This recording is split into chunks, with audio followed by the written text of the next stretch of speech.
Okay. So I'm reading this, and I'm finding out about this right along with you guys. This was something new. This is a story that just appeared on my timeline. It's probably been on my timeline for a while. Um, because I'm just getting off work.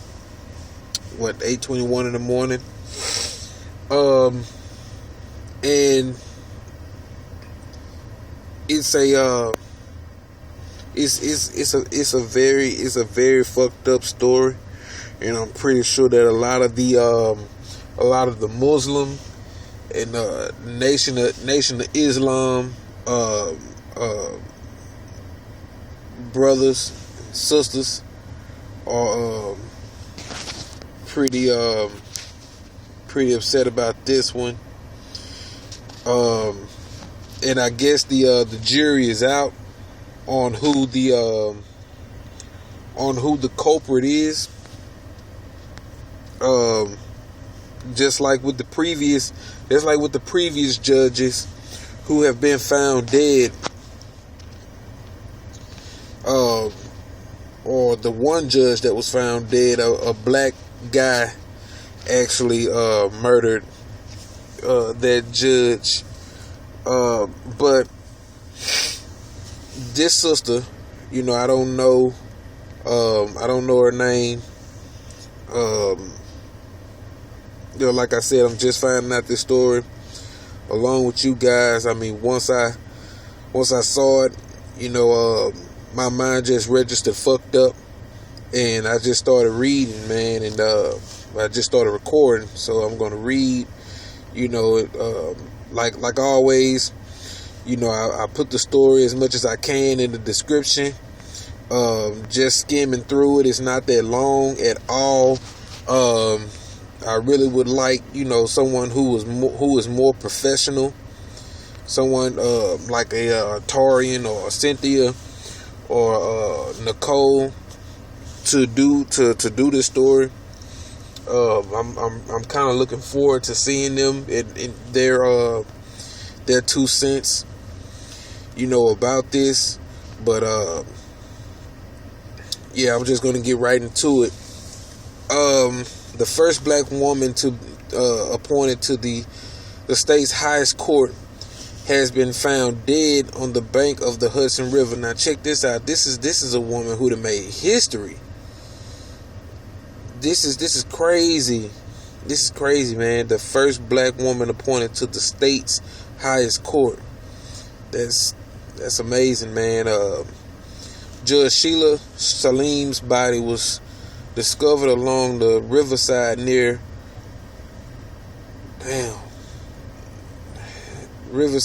Harlem on Wednesday, a day after she was reported missing. Police said her body showed no obvious signs of trauma, and they declined to speculate on the cause of her death. The medical examiner planned to study her body to try to determine what killed her.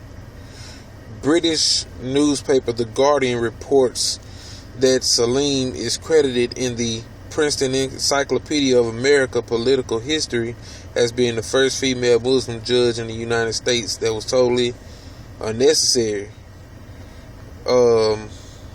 Hopefully they got something in here that's gonna address why that was important. I think it is good to know that that she is so big, but they just skipped over what the medical examiner found. Democratic Governor Andrew Cuomo, who appointed Salaam to the state's Court of Appeals in 2013, called her a trailblazing jurist. As the first African-American woman to be appointed to the state's Court of Appeals, she was a pioneer, Cuomo said. Through her writings, her wisdom, and her unshakable moral compass, she was a force for good whose legacy will be felt for years to come. Chief Judge Janet DeFore said her colleague will be missed deeply.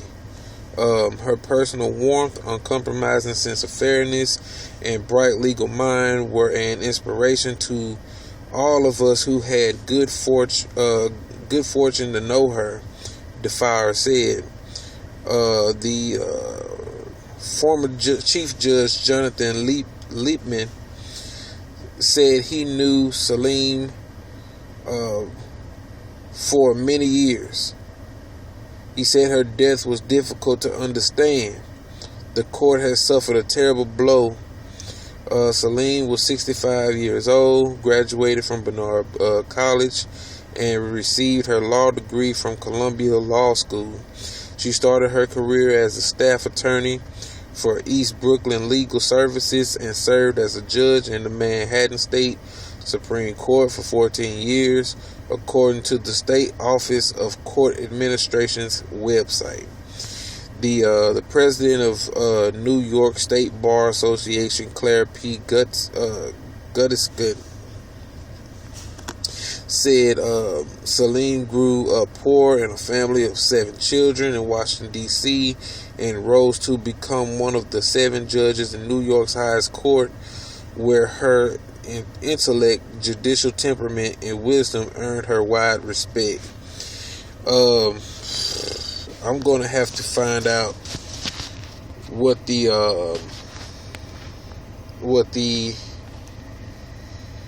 medical examiner found, and if this is what I think. Now, I didn't watch too much investigative discovery with my wife to speculate on the limitless possibilities of what could have happened. And one of the main things that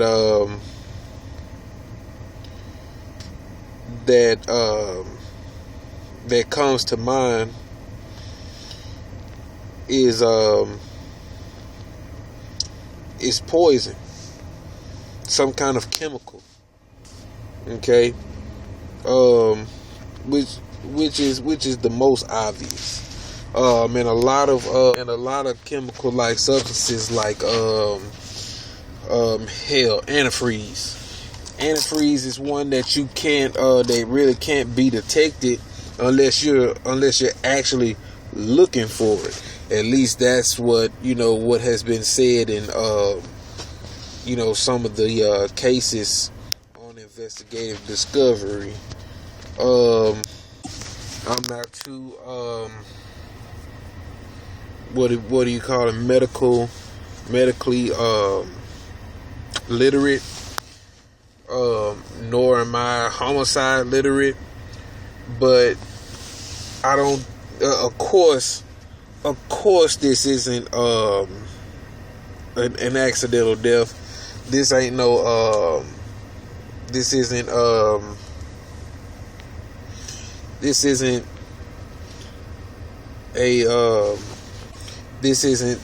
natural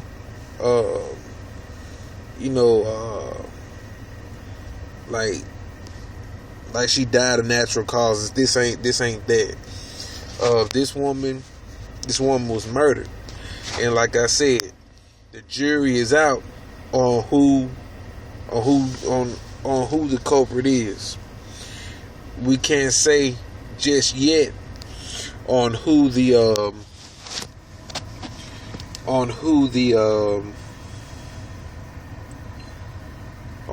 what race the killer might be.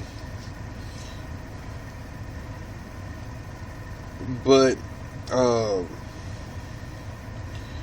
go out on a limb. I go on a limb just out of egoism and say that the killer was white. And what motive could there have been? Ain't no telling. There's no telling. But it's not a coincidence that we've had 3 judges in 1 week.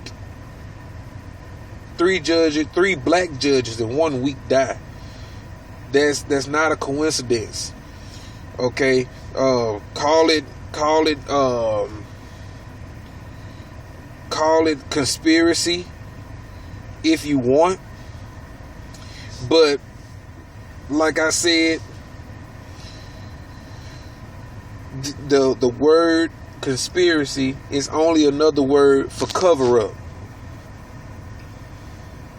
That's all conspiracy is. Conspiracy is a term used to belittle critical thinkers. Okay. But I didn't want to do this.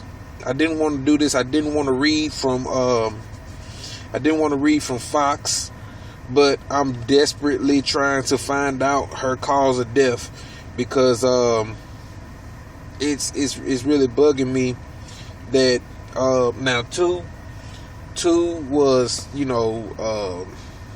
bizarre, but three is fucking weird. But check this out. Where am I? Hold on right quick. Now peep this shit out, man. This is what Fox News says. Sheila Abdus-Salaam's body showed no obvious signs of trauma, and a medical examiner was set to try to determine what killed her. However, police sources told the New York Post her death appeared to be a suicide. Now, there's always, now check this out. Even though that someone is doing perfect in their life, right? They could always have something else. They could always have something else going on at home. Some things that are burdening them. That makes them feel incomplete. That makes them feel like inadequate, or just make them feel burdensome. There's no telling what was on the person's mind. Or what's on a person's mind, even though that they are successful. But this woman was too successful. Now here comes the conspiracy thought. If she did commit suicide,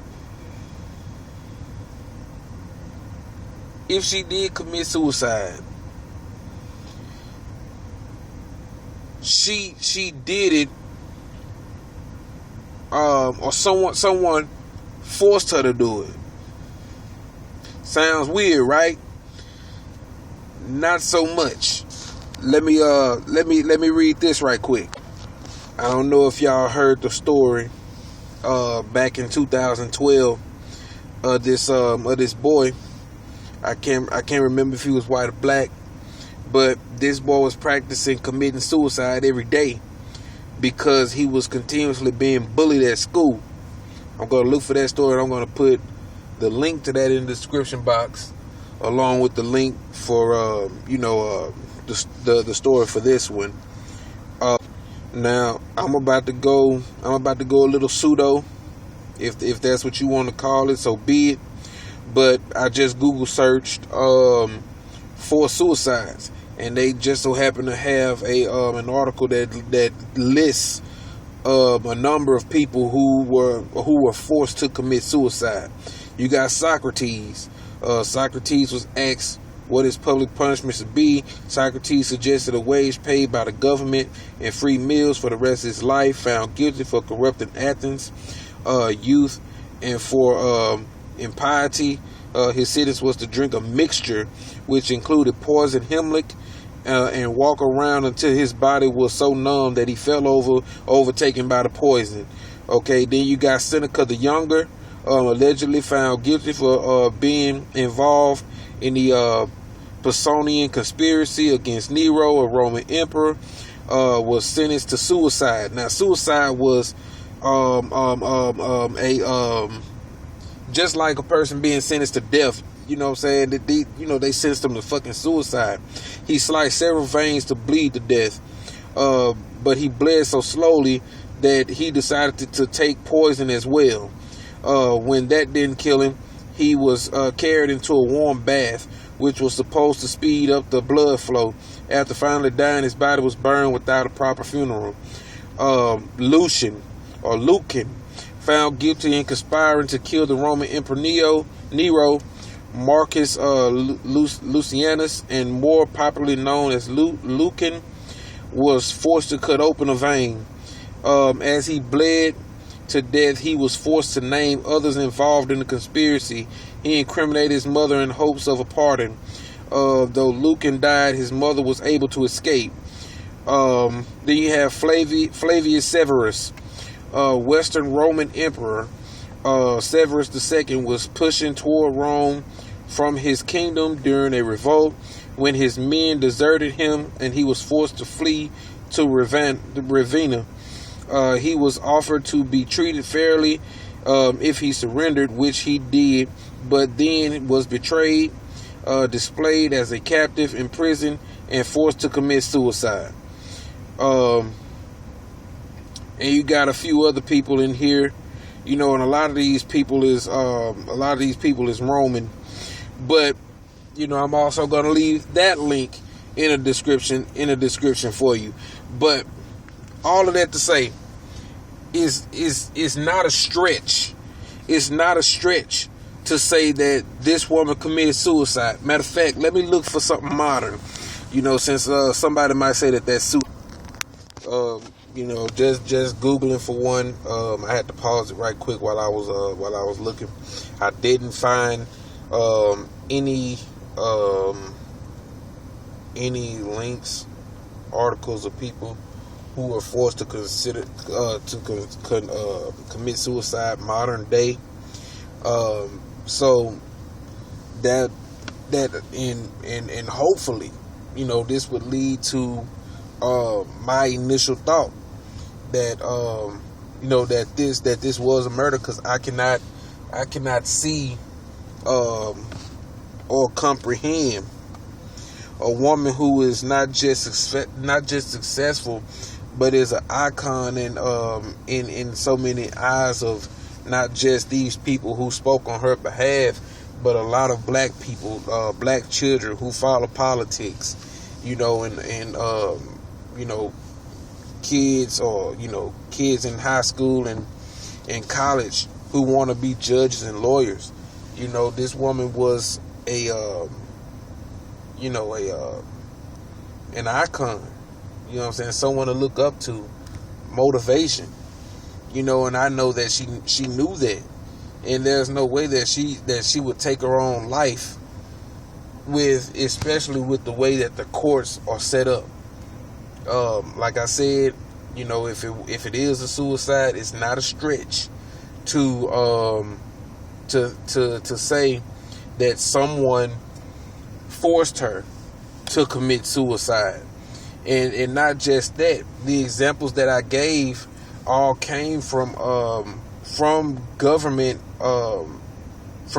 authorities who forced these persons who were philosophers and teachers, forced them to commit suicide. You see what I'm saying? So like I said, it's not a stretch, to say that she was forced. But, then again, the other option that we have, which is murder. The jury's out on that, man. Who could have committed the murder? Since they're ruling it a homicide, since they're ruling it a suicide,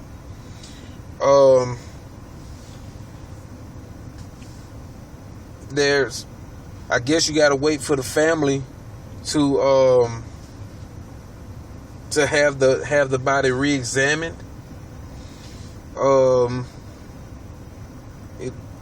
This just doesn't make any sense, man. This right here is coming from the Fox article.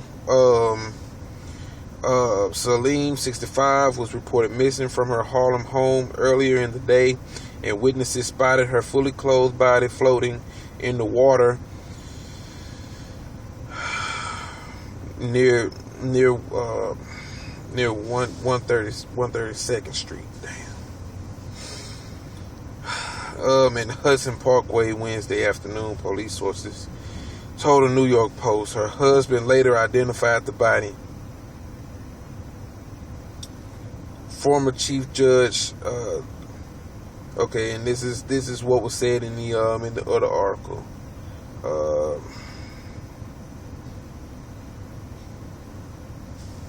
I'm just looking over this, and they continue to talk about her achievements, but I'm gonna leave this article in the description box as well. It's fucked up, man. That these things are happening, but no one has an answer for us. Man, it's crazy. Now check this out. When just a random nigga on the street get killed by the police, he was resisting arrest. He was the one at fault. Matter of fact, the officer is so perfect at doing his job. There's no fucking way that he was having a bad day and decided to take it out on the first nigga that he came by.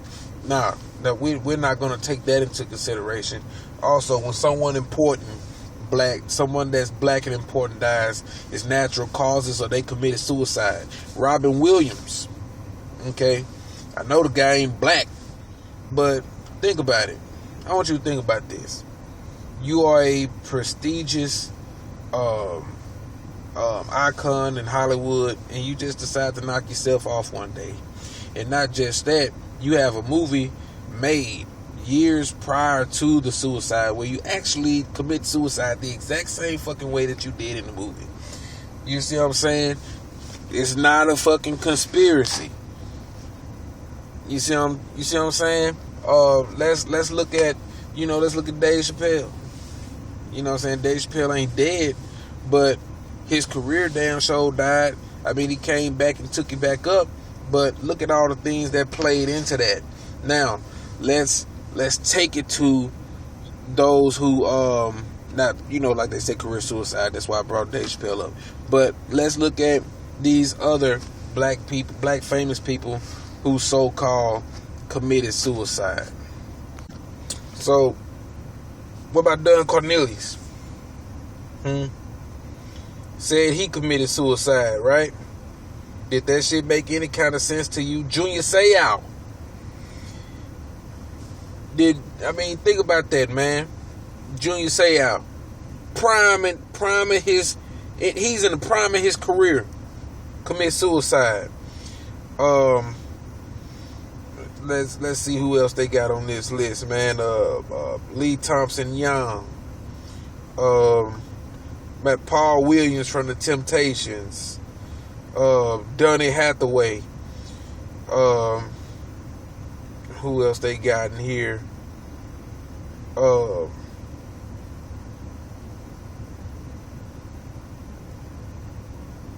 these people, man. These people ain't commit no goddamn suicide, man.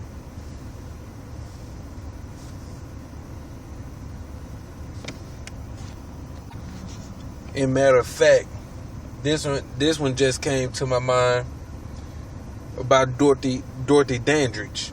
That I just had to Wikipedia search this, and so I could get the information right. But check this out. Several hours after her conversation with Branson ended, Dandridge was found dead and naked by her manager Earl Mills.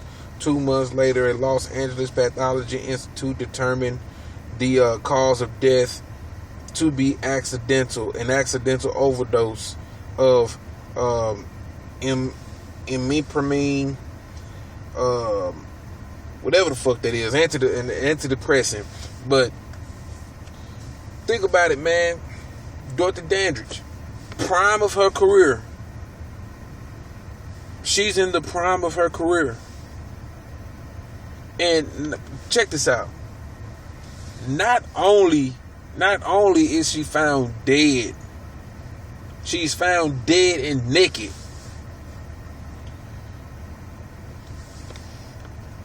as beautiful as this woman was, I mean, come on now. It doesn't take no rocket scientist to find out that she was trying to resist the fucking rape. And you know, she already had some drugs in her system. And I mean, come on. I mean, there's a lot of ways that story can go. All I'm saying is that if it was suicide, it was a forced suicide. You know, that everybody, and not only that, they're trying to cover up suicide. Think about it. If this was a fucking suicide, how did she kill herself? What proof do you have that she killed herself? You have none. You have none. Matter of fact, if the medical examiner has examined the body enough to find out that it was a suicide, isn't there a way for didn't he have to come across something to say that it was a suicide? There are many homicides where you don't find traces of trauma. Many homicides, and you just right off the bat, you're gonna call it a suicide. And in my opinion, it was a rush job. Being that this just came in today, this morning, I'm pretty sure that this happened either yesterday or sometime earlier this morning. But either way, you're a professional medical examiner. You're in New York. Y'all got the best medical examiners. But on this black woman who is found dead in the midst of a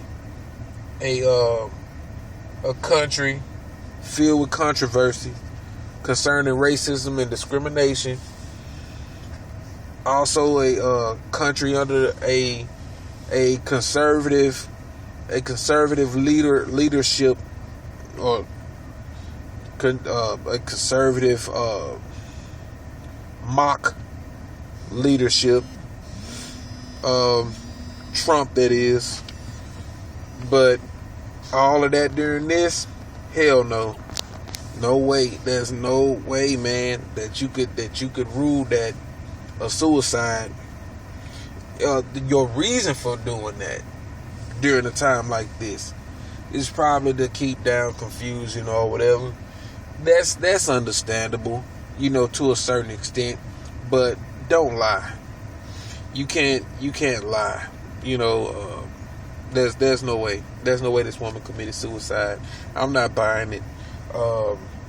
To hell with the medical examiner up there that ruled it a suicide, and to hell with the police that found her, or the people that was called in to and I want to know who. Never mind. I'm not going to make this video any longer than it has to be, man. Let me know what you guys think.